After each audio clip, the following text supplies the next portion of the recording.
Vamos a abrir, hermanos, la palabra de Dios en el libro de Éxodo y buscamos el capítulo número 31.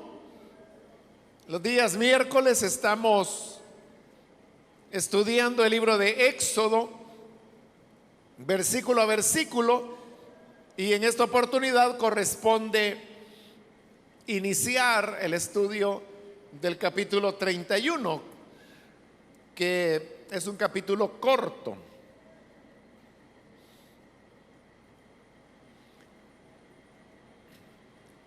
Dice la palabra de Dios en el libro de Éxodo, capítulo 31 y versículo 1 en adelante. El Señor habló con Moisés y le dijo: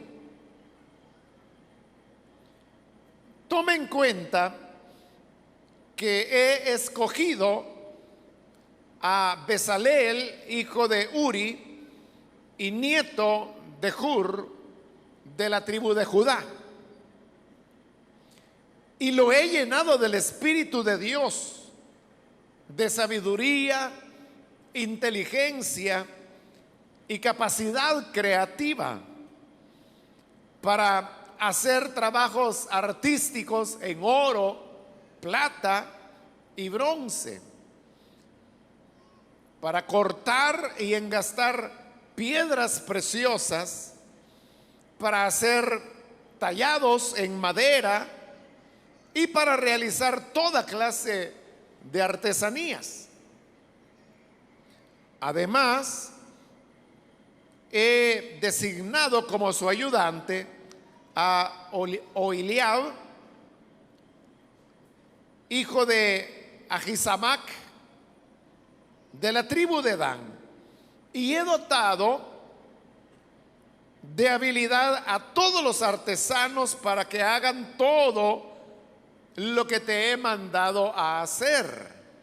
Es decir, la tienda de reunión, el arca del pacto, el propiciatorio que va encima de ella, el resto del mobiliario de la tienda, la mesa y sus utensilios, el candelabro de oro puro y todos sus accesorios, el altar del incienso, el altar de los holocaustos y todos sus utensilios, el lavamanos con su pedestal, las vestiduras tejidas, tanto las vestiduras sagradas para Aarón, el sacerdote, como las vestiduras sacerdotales de sus hijos, el aceite de la unción y el incienso aromático para el lugar santo. Todo deberán hacerlo tal como te he mandado que lo hagas. Hasta ahí dejamos la lectura. Pueden tomar sus asientos, por favor.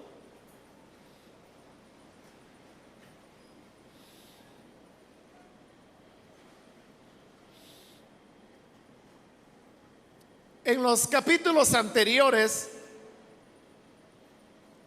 hemos estado estudiando las instrucciones que Dios le entregó a Moisés para poder construir el tabernáculo, sus muebles, las vestiduras sacerdotales, el aceite de la unción y el incienso que habría de utilizarse en el lugar santo, tal como acabamos de leerlo ahí. Pero una vez recibidas todas estas enseñanzas, Dios le dice a Moisés que él ya tenía preparados los hombres que se habrían de encargar de elaborar todo lo necesario, los muebles, las cortinas, lo que llevaba piedras preciosas, pues piedras preciosas, las vestiduras sacerdotales, lo que había que hacer en oro, en plata, en bronce. Y Dios le dice que él había escogido a un hombre de la tribu de Judá que se llamaba Bezalel. Y al mismo tiempo le menciona de otro hombre que era de la tribu de Dan, que habría de ser el ayudante de Bezalel. Este ayudante se llamaba Aholiab. Entonces, Bezalel y Aholiab eran los artesanos que habrían de elaborar todos los componentes para luego poder armar el tabernáculo. Y eso es lo que va a continuar algunos capítulos más adelante. Es la narración de cómo Bezalel y Aholiab fueron haciendo cada uno de los elementos y los hicieron tan acorde a las instrucciones que Dios había dado, que, como le dije ya en su oportunidad, se vuelve a repetir todas las instrucciones que Dios le había dado a Moisés, porque tal como eran las instrucciones, así estos artistas fueron elaborando cada uno de los elementos del tabernáculo, con los materiales que Dios había dicho, con las medidas que Dios había dicho. Y cuando ya todo está preparado, entonces viene ya como una tercera ocasión, que es ya cuando se comienza a armar el tabernáculo hasta que éste queda terminado. La gloria de Dios desciende sobre el tabernáculo y así es como termina el libro de Éxodo. Ahora, es interesante, hermanos, que la habilidad y la creatividad artística que tenía tanto Bezalel como Aholiab y otros, porque ellos realmente eran como los que iban a dirigir la obra, pero había otras personas que habrían de trabajar bajo la dirección de ellos en la manufactura de todos los componentes del santuario. Y todos ellos, como hemos leído ahí, tenían muchas habilidades. Vea que lo que en la actualidad son oficios diferentes, ellos los hacían todo. Por ejemplo, en el versículo 4, donde está hablando de Bezalel, dice que él podía hacer trabajos artísticos en oro, plata y bronce. Eso hoy en día es una tarea que la haría un joyero, porque el joyero es el que trabaja con oro, plata y tal vez pues también el bronce. Pero luego, después de eso, dice el versículo 5 que también tenía capacidad para cortar y engastar piedras preciosas. El hecho de cortar las piedras preciosas, eso es todo un arte, hermanos, que lo fue en la antigüedad y lo sigue siendo ahora. Los diamantes, por ejemplo, se encuentran en bruto en la naturaleza y normalmente son piedras, o sea, son diamantes, ¿no? Pero su forma es bastante rústica. Entonces, para poderles dar una forma que se pueda utilizar en joyería, el diamante tiene que ser cortado. Pero para cortar un diamante, eso es un arte, porque la persona primero tiene que estudiar la piedra de diamante, y por los estudios que la persona ha desarrollado, sabe a dónde se puede cortar y a dónde no se puede cortar. Porque un golpe mal dado que se le dé puede triturar totalmente la piedra y el diamante se pierde. O sea, lo que van a quedar son astillitas que se pudieran utilizar para adornitos, en brazaletes, cosas así, ¿no? Pero se pierde el gran valor que el diamante tenía al ser una sola pieza.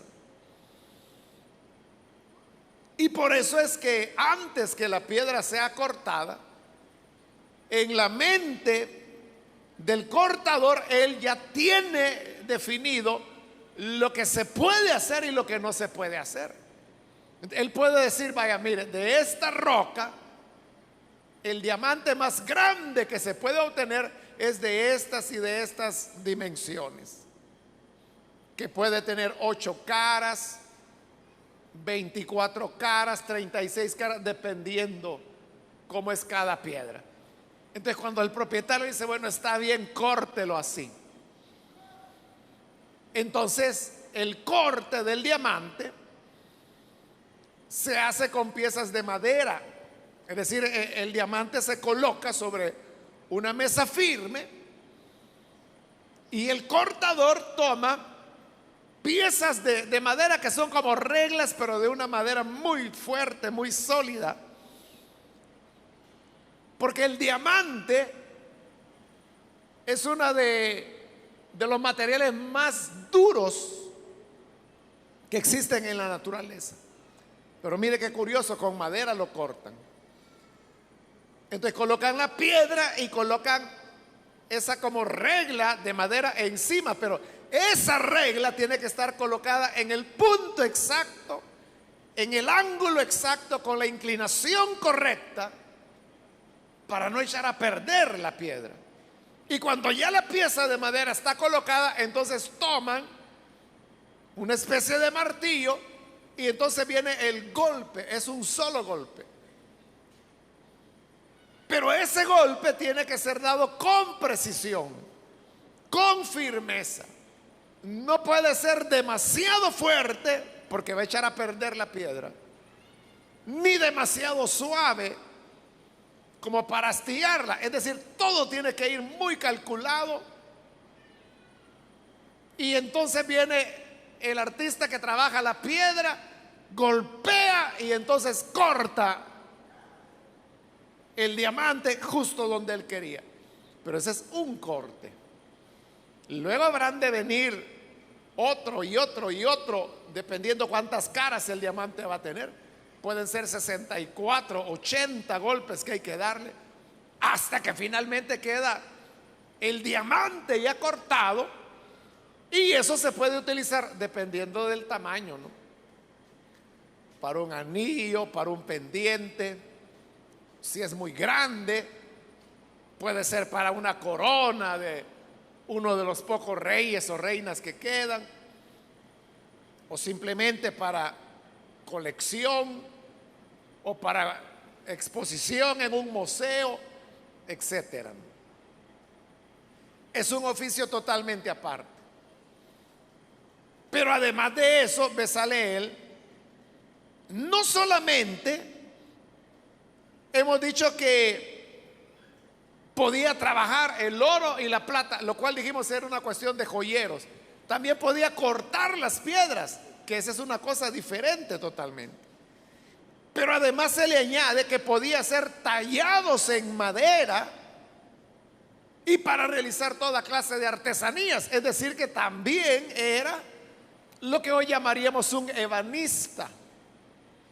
Por eso le digo, todas las cosas que ahí se mencionan hoy son oficios diferentes. Pero en esa época, Bezaleel era todo al mismo tiempo. Trabajaba el metal, era joyero, cortaba piedras. También hacía obra de ebanistería, Y aunque no se menciona, también ellos son los que van a hacer las vestiduras sacerdotales. Es decir, que eran una especie como de desastre, ¿verdad? Solo que de algo mucho más fino. Pero lo interesante, hermanos, de todo esto es que estas habilidades artísticas que estos hombres tenían, no solo Bezalel y Aholiab, sino que los demás que también les iban a ayudar, Dios es bien claro cuando dice en el versículo 3: lo he llenado del Espíritu de Dios, de sabiduría, inteligencia y capacidad creativa. Cuando nosotros, hermanos, conocemos a un artista y conocemos su obra sobre todo, ¿no? Uno puede decir, bueno, el que va a ser artista ya trae, ¿no? El que va a ser músico es que ya trae. El que va a ser escritor, ese ya trae. El que va a ser un gran cantante, ese ya trae. El que será un pintor, ya trae. Y así decimos, la persona ya trae. Pero aquí lo que se nos está diciendo es que es el Espíritu de Dios el que les da sabiduría, inteligencia y la capacidad creativa, es decir, la capacidad artística. Dice ahí que es dada por el Espíritu de Dios. Y Dios dice: yo lo he llenado a él de sabiduría, de inteligencia, de creatividad, de capacidad artística. Dios está diciendo: yo le di todo. No está diciendo ya lo traía. Es que mire, él es artista porque su abuelo fue joyero y su papá fue joyero. No, dice: yo se lo entregué. Aquí entramos, hermanos, en un tema muy interesante, que es la relación que tiene el cristianismo con la cultura o con el arte, ¿no? Y todo parte, hermanos, de cómo uno entiende la Biblia y cómo entresaca las enseñanzas doctrinales de la palabra de Dios. Usted sabe que la palabra de Dios nos dice que en Génesis 6, por ejemplo, que el pensamiento del corazón del hombre es de continuo solamente el mal. Eso es lo que se llama, hermanos, la depravación total, que es una de las doctrinas básicas de la fe cristiana. La doctrina de la depravación total enseña que el hombre, el ser humano, es capaz de hacer mal ilimitado, aunque no lo haga todo. Depravación total no significa que la persona sea todo lo malo, todo lo mala que puede ser, pero sí significa que tiene la capacidad de llegar a hacerlo. Por eso es que hasta los hombres más perversos tienen elementos o áreas, aspectos de su vida en donde no son tan malos. Por ponerle un ejemplo fuera acá de nuestro país, Ahí tiene a este famoso narcotraficante colombiano, Pablo Escobar Gavidia. Pablo Escobar era un criminal, ¿no? Mató a miles de personas, colocaba coches bombas en las ciudades. O sea, él era cruel. Aparte que toda esa crueldad respondía a su interés de enviar droga hacia los Estados Unidos, lo cual lo hizo millonario. Entonces, Pablo Escobar era un hombre despiadado, criminal, insensible. Él sabía que si colocaba un coche bomba en el centro de Bogotá, que lo hizo muchas veces, él sabía que no solo iban a morir aquellos a quienes el bombazo iba dirigido,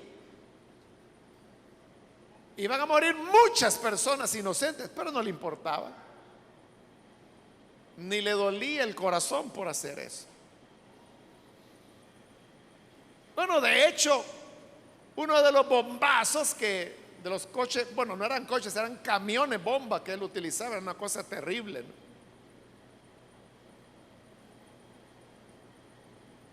Destruyó el edificio de las sociedades, bueno, era una casa, la casa de las sociedades bíblicas colombianas, que así se llama precisamente la casa de la Biblia en todos los países.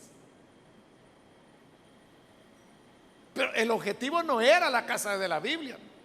Lo que ocurría era que como a 2 o 3 casas de donde estaba la sociedad bíblica vivía un senador, y a él es a quien Pablo Escobar le mandó a poner un camión bomba.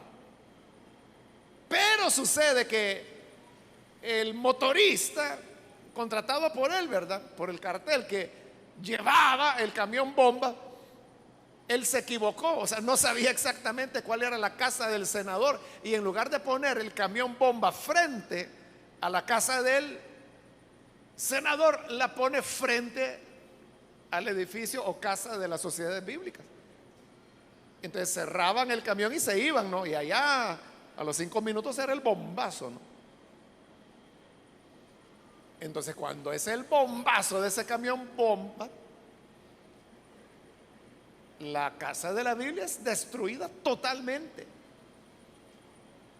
Eso fue de noche, entonces adentro solamente había un hermano que era el que se quedaba de vigilante por las noches. Él no murió porque lo que lo salvó fue que, como eso fue ya en la noche, entonces él se había sentado, él tenía su banquita para sentarse, y entonces le había puesto para recostarse en una de las columnas de la casa. El frente estaba allá donde pusieron la coche bomba, estaba la columna y él recostado en la columna. De cuando fue el bombazo, bueno, el hermano quedó sordo, ¿no?, temporalmente, luego él recobró la audición. Él vio pasar, dice, cuando fue la explosión, porque tenían vidrieras, ¿no?, porque era la casa de la Biblia, entonces exponían la Biblia.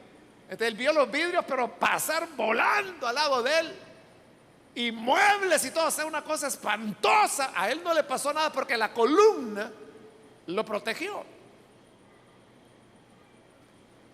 Ahí le pongo ese ejemplo, ¿no? Y a la casa del senador no le pasó nada, que era contra quien era el ataque, ¿no? Y así como ese, hermano, bueno, hubo un caso famoso, no me recuerdo ahorita, pero yo conocí la calle. Y es una calle donde muchísimas personas hay ahí. Y me dijeron, mire, aquí en esta calle, aquí pusieron, era otro camión bomba.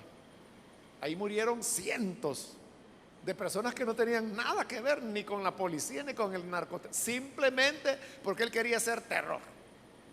Bien, pero lo que le quiero decir es que era un hombre malo, obviamente, ¿no? Pero con su familia él era un amor. Él era un padre ejemplar.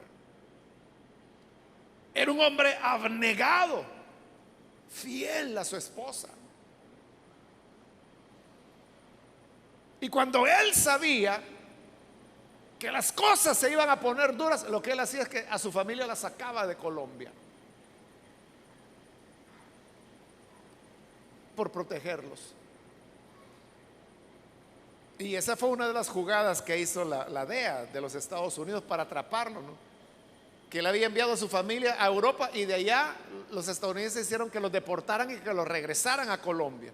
Y lo hicieron porque ellos sabían que Pablo Escobar era tan buen padre que iba a proteger a sus hijos. Entonces ellos dijeron, si la familia la tiene acá, va a ser más fácil agarrarlo. Y así fue. Hoy ya la historia ya es conocida, ¿no? Pero la manera como lo ubicaron fue porque él llamó por teléfono a su hijo. Cosa que él no hacía, él no hablaba por teléfono. Porque sabía que tenía los Estados Unidos encima, que lo andaban buscando. Pero era tan buen padre que tuvo que llamarle a su hijo. Y cuando lo llaman, ahí lo ubican. Y ahí es donde lo matan. A eso me refiero cuando digo que la doctrina de la depravación total enseña que el hombre es capaz de hacer mucha maldad, pero no es tan malvado como pudiera serlo. Y así hay personas, hermanos, que son malas, muy malas en muchas cosas, pero en el aspecto familiar, por ejemplo, son muy cuidadosos. Por esa causa, hermanos, los hijos de asesinos, de dictadores, de gente así de ese tipo, para ellos su papá fue las mil maravillas, porque estos hijos nunca se enteraron. O sea, para ellos es mentira todo lo que dicen de su padre, porque la imagen que tienen de su padre es de un padre cercano, amoroso. Cuando los israelíes capturaron a Adolf Eichmann, que era un nazi, y él organizó la matanza, se considera de al menos unos 5 millones de judíos. O sea, él la organizó. Cuando terminó la Segunda Guerra Mundial, Eichmann, igual que otros nazis, huyeron hacia Sudamérica. Entonces Eichmann va a Sudamérica, me parece que Argentina, si mal no recuerdo, es que llega, y el Mossad, que es el aparato de inteligencia israelí, comienza a buscarlo y a buscarlo y a buscarlo. Sabían que estaba en Sudamérica, pero no sabían dónde. Ahí por los años 60 lo ubican y saben que él vivía cerca, la casita de él estaba cerca. Él se había cambiado nombre, obviamente, ¿no? Cerca de la línea del tren, de donde pasaba la línea del tren. Entonces el Mossad ya tenía meses que lo había ubicado y estaban estudiando su rutina, a qué hora salía, a qué hora entraba, y tenían telescopios y lo veían en la casa. ¿Y sabe qué hizo dudar a los israelíes, a los del Mossad? Que cuando lo veían por el telescopio, veían que él con sus hijos era un amor. Era muy cariñoso, jugaba con ellos y lo estaban observando desde la distancia, pero lo estaban observando. Entonces decían, no puede ser. O sea, no puede ser que el hombre que organizó la matanza de millones de judíos sea tan tierno con los niños. Entonces, no creían. Bueno, pero todo el aparato de inteligencia y el seguimiento que le habían dado indicaban que era él. Entonces, organizaron el plan y finalmente lo capturan. Entonces, lo capturan y lo llevan a un hotel pequeñito donde el Mossad había rentado y lo comienzan a interrogar y entonces él da su nombre falso. Yo soy fulano de tal, no me recuerdo cuál es el nombre que él se había puesto. Pero el Mossad dice, somos israelitas, somos el Mossad. sabemos que usted es Adolf Eichmann, díganos la verdad. Y no, no lo quería decir. Pero ellos sabían que Adolf Eichmann tenía una cicatriz en el cuerpo. Entonces le dije, mire, si no nos dice la verdad, lo vamos a desnudar. Y como no quiso decirlo, le quitaron la ropa y ¡plá! Ahí tenía la. Ellos todavía estaban con la duda, ¿será o no será? Porque ya habían pasado décadas, ¿verdad? Ya estaba más viejo, había perdido el cabello, ya usaba lentes. Y más que lo habían visto tan amoroso, tan padre tierno con sus hijos, que dudaban, ¿será? No puede ser que el criminal sea así. Pero cuando descubren la marca en su cuerpo, ya no había duda. Y cuando ya no había duda, él se lo dice, sí, yo soy Adolf Eichmann. Hasta ese momento la operación era secreta, porque los israelíes sabían que si ellos pedían la extradición de él, no se los iban a dar.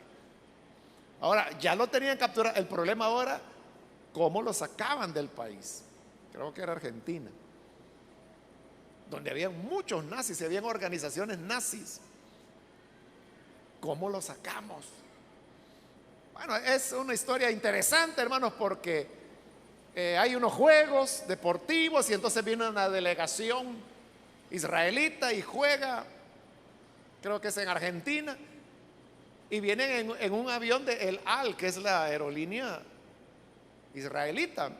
Entonces el Mossad dice, aquí es la oportunidad, saquémoslo en medio de los atletas. Entonces lo que le hacen es que le inyectan una droga a Eichmann para que no pueda hablar, y él va casi como más dormido que despierto. Entonces vienen dos agentes del Mossad y lo cargan en brazos y lo van sacando, y cuando pasan por el aeropuerto ya llevan pasaporte falso y todo de él. Entonces en migración le preguntan, ¿y el señor quién es? Ah, es uno de los atletas, aquí está el pasaporte, que era falso. Es que mire, está tan alegre por el juego que se le pasaron las copas, así que disculpe, qué pena, está borracho, pero aquí lo llevamos. Bueno, sellaron y lo dejaron salir. El bombazo es cuando llegan a Israel, ¿verdad? Y sale la noticia mundial de que habían capturado a Eichmann. Argentina puso el grito en el cielo, que cómo era eso, ¿verdad? Que habían violado su soberanía y todo eso. Pero los israelitas no anduvieron con contemplaciones, pero lo juzgaron y lo condenaron a morir en la horca y lo mataron. Pero lo que le quiero señalar es eso. Bueno, todo esto que le estoy contando está en un libro que se llama Eichmann en mis manos, se llama, y que es escrito por uno de los agentes del Mossad que estuvo en toda la operación, y él cuenta todo eso. Y él cuenta eso, que dudaron, porque ¿cómo puede ser? O sea, ¿quién es aquel que organiza la matanza de al menos 5 millones, aunque se habla de 6 millones de judíos, y que es tan lindo con sus hijos? Ellos dijeron, no puede ser, pero él era, y es famoso cuando está siendo juzgado en Israel. Allá lo juzgan y el juez israelita viene y le pregunta, ¿y usted por qué organizó la matanza de tantos judíos? ¿Usted no pensó en los niños? ¿No pensó en las mujeres que iban a ser asesinadas por su decisión? Y décadas después de haber ocurrido esos hechos, él responde, es que solo eran judíos. Es decir, su mentalidad no había cambiado. Es que solo eran judíos. ¿Qué importa que fueran niños? Que no eran judíos. O sea, en su mentalidad él seguía pensando que todos los judíos tenían que ser muertos por ser judíos. Con manganas lo ahorcaron, ¿verdad? Él solito se incriminó. Aparte, pues, que tenían toda la evidencia que demostraba que él era culpable. Entonces el hombre puede ser muy malo, pero nunca va a ser todo el mal que puede. Le estoy dando estos ejemplos para que podamos entender lo que es la doctrina de la depravación total. Entonces, si el hombre, como dice la Biblia, su pensamiento de continuo es solamente al mal, ¿cómo es que puede hacer ciertas cosas buenas como las que he mencionado? Y si Pablo dice que no hay justo ni aún uno, Eclesiastés dice: cada hombre proclama su propia verdad, pero hombre de verdad, ¿quién lo hallará? Es decir, no hay nadie bueno, no hay justo ni aún uno. Todos se descarriaron, dice la Biblia. Veneno de serpiente hay debajo de su lengua. Es decir, si el hombre es eso, una serpiente venenosa, y no hay justo ni aún uno, entonces, ¿cómo es que el hombre puede hacer ciertas cosas buenas si en él solo hay maldad? La respuesta es lo que se llama la gracia común de Dios. Y se llama así porque la gracia de Dios se divide en dos, o se manifiesta de dos maneras. Lo que se llama la gracia especial. La gracia especial es para sus elegidos, los que Él eligió para vida eterna. Y en la gracia especial, Él nos regala el arrepentimiento, la fe, el nuevo nacimiento, la nueva creación, el Espíritu Santo, el perdón de pecados, nos adopta como hijos, el Espíritu mora en nuestro cuerpo, somos renacidos, nos pone un corazón de carne. Es decir, somos salvados. Esa es la gracia especial, que es para los escogidos solamente. Por eso se llama especial. Pero la otra es la gracia común. Y es común porque Dios la da por igual a escogidos y a no escogidos. O si se quiere decir de otra manera, a creyentes y a incrédulos. Entonces, la gracia común de Dios es aquello que Dios hace para refrenar la maldad del ser humano. Porque si Dios no refrenara la maldad del ser humano, ¿a dónde llegaríamos, hermanos? Oiga, si existiendo la gracia común de Dios que frena el pecado del hombre, mire cómo estamos. Vea cómo estamos. Nuestro país es una muestra, ¿verdad? Matanzas, amenazas, violencia. Y eso que hay una gracia común de Dios. Y si no lo hubiese, sería espantoso, ¿no? Entonces, a través de la gracia común, Dios busca limitar el pecado de los seres humanos. ¿Y a través de qué lo hace? Porque la gracia especial, que es para los escogidos, ya dijimos, básicamente es a través de la palabra y la acción del Espíritu Santo, que genera una nueva creación. Pero con la gracia común, que es hasta para ateos, ahí ¿qué es lo que opera? Hay varios elementos de la gracia común de Dios.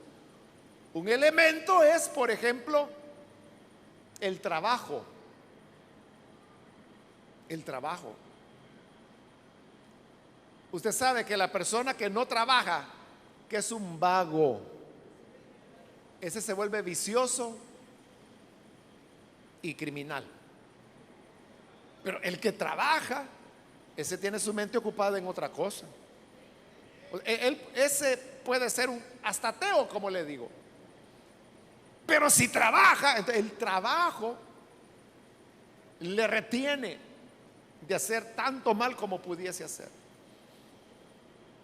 Otro elemento de la gracia común de Dios es la conciencia que Dios ha colocado en el hombre, y que yo se lo voy a traducir, para no alargar mucho esto, en lo que nosotros llamamos el qué dirán.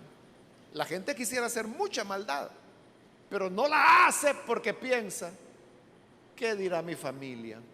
¿Y qué va a decir mi mamá? ¿Y qué van a decir los vecinos? Eso detiene a muchas personas. Quizás muchas mujeres quisieran tener 3, 4, 5 amantes. Pero entonces dice, entonces la gente van a pensar que yo soy una prostituta. Eso lo refrena. Eso la refrena. Otro elemento de la gracia común de Dios es el Estado, el gobierno. Porque cualquiera diría, no, yo no voy a ser tonto, yo voy a ver a quién le robo y con eso voy a vivir. Pero luego piensa, pero si me agarran, voy a ir a parar a la cárcel. Mejor no, eso lo detiene. Entonces, ahí el Estado está obrando como una expresión de la gracia común de Dios para frenar el pecado del ser humano. Y aquí llego donde quería llegar.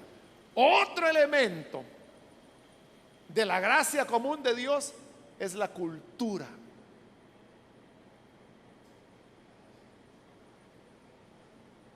Dios dota al hombre con capacidades creativas, porque el hombre fue hecho a imagen y semejanza de Dios. Y Dios es un creador. Por lo tanto, el hombre también ha recibido facultades creativas. Por eso es que el hombre es capaz de pintar, de hacer poemas, de hacer música, de hacer escultura, de hacer arquitectura, de tomar fotografías. No me refiero a tomar fotografías ahí con un celular ya muriéndose.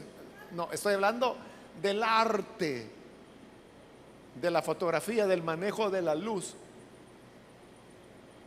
Igual que el cine, por eso le llaman el séptimo arte, ¿no? Claro, nosotros estamos inundados, hermanos, de cine comercial, ¿verdad? De guerras, de violencia, de marcianos, de vampiros y tonteras así. Pero existe el verdadero cine artístico, que no lo hacen en Hollywood, no, sino que normalmente es europeo, de otros países, Suramérica, en Latinoamérica.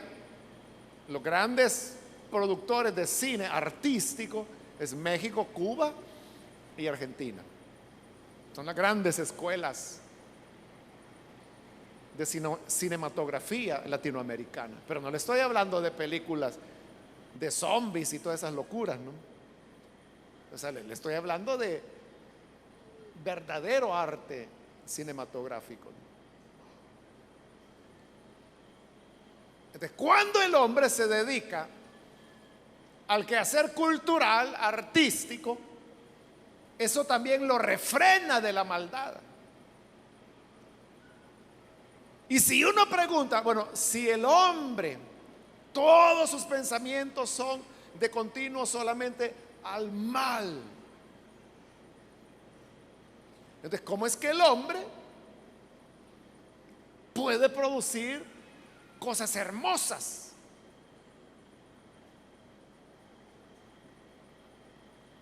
No sé si usted ha escuchado o leído en alguna ocasión un poema de Rubén Darío que se llama Marcha Triunfal. Y si usted le pone atención, se va a dar cuenta que está hablando de la segunda venida de Cristo.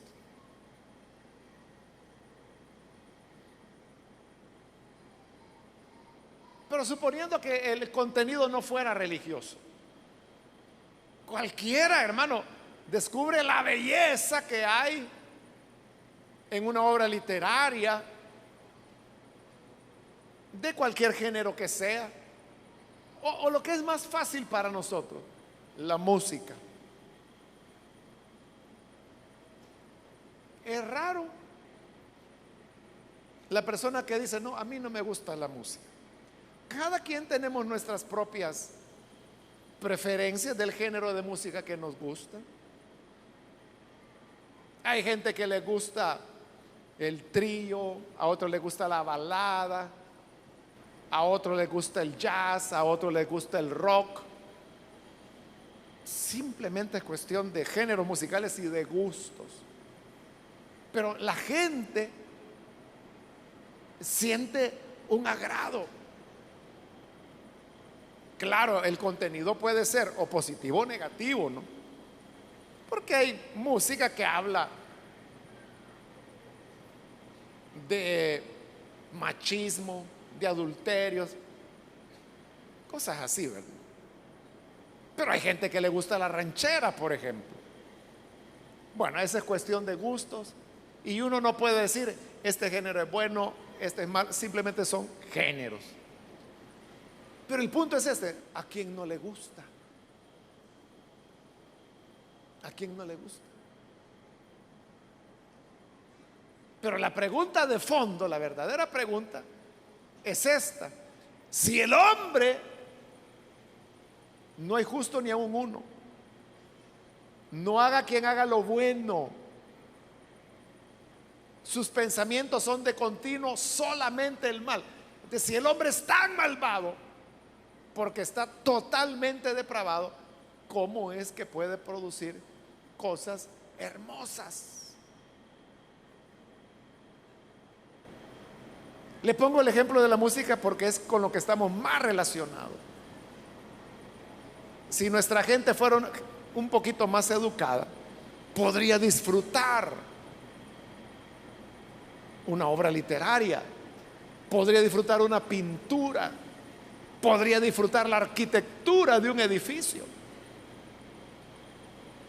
Pero como nuestra educación es un desastre en el país, la gente no tiene la capacidad de poder disfrutar esos elementos, las expresiones artísticas, el teatro y tantas otras expresiones que hay. Pero ¿de dónde sale eso? ¿De dónde sale esa belleza, esa hermosura? Aquí tenemos la respuesta. Dios dijo: mira, ahí está Bezalel, lo he llenado del Espíritu de Dios, de sabiduría, inteligencia y capacidad creativa. ¿De dónde salía la capacidad de Bezalel para ser un artista? Dice Dios: yo se la di. Recuerde que aquí Israel va saliendo de Egipto, lo cual significa que Bezalel y Aholiab en Egipto también habían sido esclavos, pero esclavos artesanos. Y no crea que allá hacían muebles para la obra de Dios, ¿no? Trabajaban para los egipcios y las piedras preciosas quizás era para un ídolo, y a saber cuántos ídolos hicieron.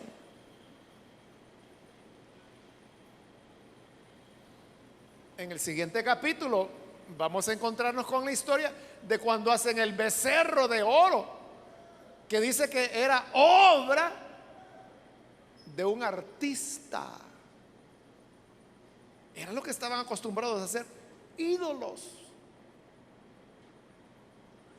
Pero ahora que dice Dios, ellos van a hacer el tabernáculo, y ahí está la lista: la tienda de reunión, el arca, el propiciatorio, el mobiliario, la mesa, el candelabro, el altar del incienso, el altar del holocausto, el lavamanos, las vestiduras tejidas, el aceite de unción, el incienso aromático. Tal como yo he dicho que lo hagan, así quiero que lo hagan. ¿De qué es? Fíjese, ¿qué es lo que Bezalel y Aholiab están? No es que ellos allí empezaron a ser artistas, ellos ya habían sido artistas en Egipto, ya habían cortado muchas piedras, ya habían engastado piedras preciosas, ya habían trabajado con oro, con plata, con cobre, con madera, todo lo habían hecho ya, pero para un mundo pagano. Pero ahora que dice Dios, hoy lo van a hacer para mí. Entonces, los talentos, la capacidad artística que en la gracia común de Dios Bezalel y Aholiab habían recibido, hoy lo van a poner al servicio de la obra de Dios. Lo que ya Dios les había dado, lo van a poner al servicio de la obra de Dios. Eso es lo que la iglesia tiene que hacer. Eso es lo que la iglesia tiene que hacer. Lo que la iglesia tiene que hacer es que los talentos, las expresiones artísticas, la cultura, debe ponerla al servicio de la obra de Dios. Pero ¿qué es lo que la iglesia ha hecho hasta ahora? Rechazar la cultura. Y he dicho, no, eso es del diablo, eso es del mundo. Y lo rechaza y lo rechaza y dice, no, ¿para qué para qué hay hermanitos aquí que escriben poesía, por ejemplo, y publican sus libros? Ahí se ponen amarillos los libros, nadie los quiere, porque no los valoran. No hay educación, pero también es porque en el fondo el evangélico piensa, ¿y para qué? ¿Para qué poesías?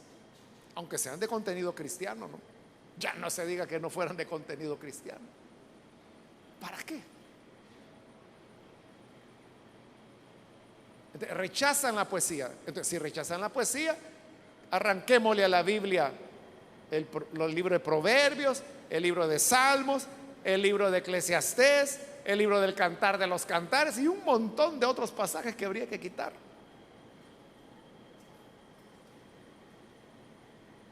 Pero al contrario, lo que hay que hacer es que todas las expresiones artísticas, hacer lo que Bezalel y Aholiab hicieron, ponerlo al servicio de Dios. Qué bueno, hermanos, si nuestros jóvenes quieren desempeñarse en campos artísticos, quieren ser, no sé, escritores, pintores, poetas, músicos, arquitectos, escultores, quieren escribir teatro, quieren actuar en teatro. Todo aquello, hermanos, todo aquello que es una expresión artísticamente bella es de la gracia común de Dios. Dios lo dijo, yo se lo di. La capacidad artística yo se la di. Por eso usted puede decir, mire, esta es una realidad, la queramos o no, es una realidad. La música del mundo sigue siendo mejor que la cristiana. La música cristiana ha mejorado muchísimo, hermanos, en las últimas décadas, muchísimo, pero todavía no le llega a la mundana.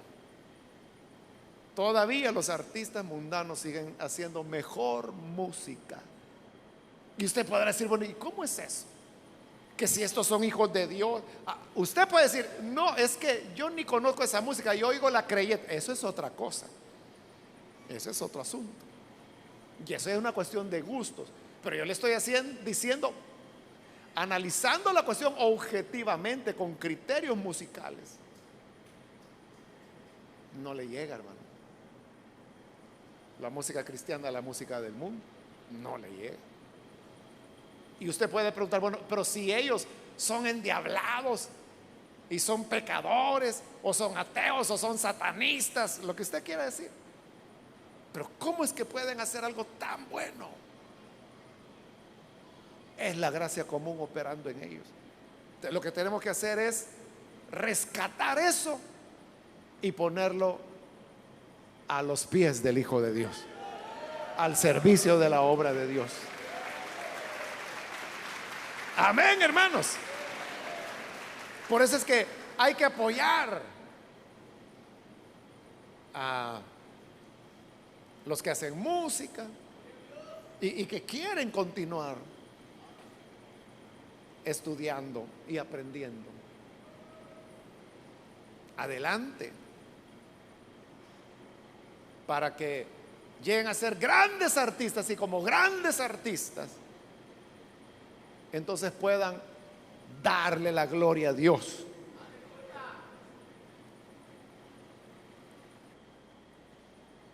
Pero esas son las cosas que tenemos que rescatar. Esos son los elementos que es lo grande, es la maravilla de Dios. Usted sabe que la música no la creó el diablo. La música Dios la ideó. Así dice en Ezequiel, que en la creación dice que habían flautas, que habían tamboriles, habían instrumentos musicales. Entonces, Dios creó la música y el hombre ni soñaba con ser creado, pero ya había música. Entonces la música es creación de Dios. Hablando de la música, pero si uno habla de la pintura, ¿qué mejor pintor hay que el que pinta los cielos en un atardecer o en un amanecer?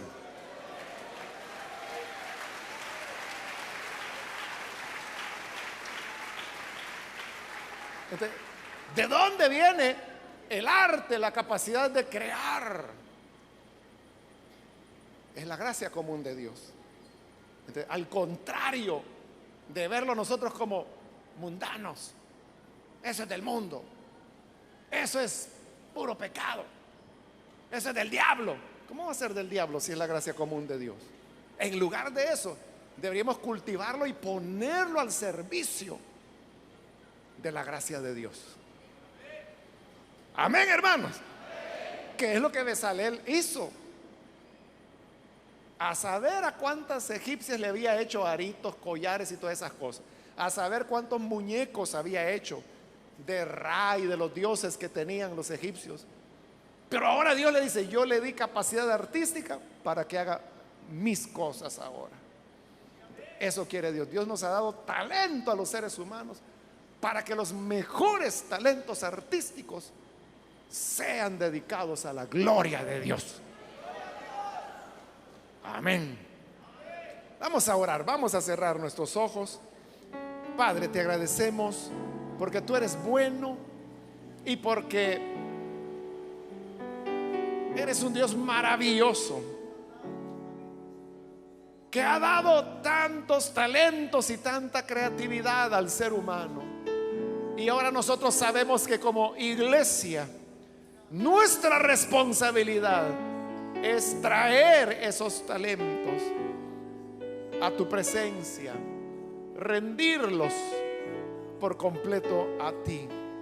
Cambia a estas personas que se entregan en este día, aquí en este lugar, y que también lo están haciendo por televisión, a través de las emisoras de radio, por todos aquellos medios que tú, Señor, permitas que la palabra llegue a cada uno de los hermanos, personas que hoy se entregan a ti. Gracias te damos, Señor, por tu gran amor, por Jesucristo nuestro Salvador. Amén.